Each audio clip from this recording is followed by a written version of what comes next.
Couple of questions. I want to give you a break. Josh, I have some domestic questions I want you to take. Okay. You want to do that, right? Yeah, sure. Okay.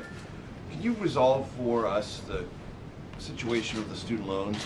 Yesterday on the Senate floor, there was an attempt by Republicans to offer what they described as the president's specific proposal in the budget on extending the student loan issue that was objected to. Republicans are raising their minds a legitimate question is why wouldn't the president's own plan be embraced by Senate Democrats? Where are we on this, and what accounts for this apparent strategic confusion among Democrats on the president's plan?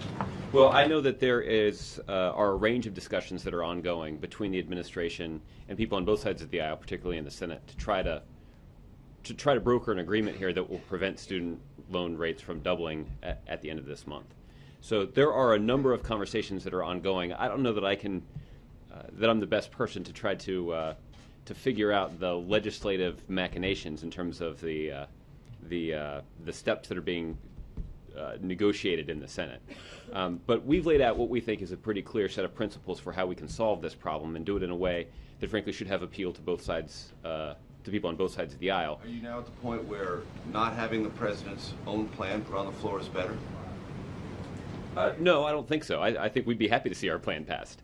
The question is if there are people who actually have to vote on that plan have their own ideas. And we are willing to have conversations with them to try to broker an agreement that would reflect the interests of Republicans, Democrats, and the administration. So we have our own plan. We like our plan.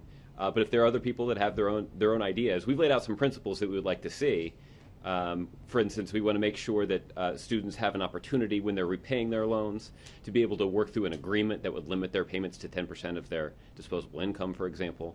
That there are provisions that would limit the increase of the interest rate over time. For example, we've talked about locking in the historically low rates. So there are some principles that we've put forward, but we're open to negotiations. Quite clearly, you understand there's a time element here, and the Senate has to pass something to get this to conference. Yeah, there's an urgent time element. We're talking about a couple of weeks here.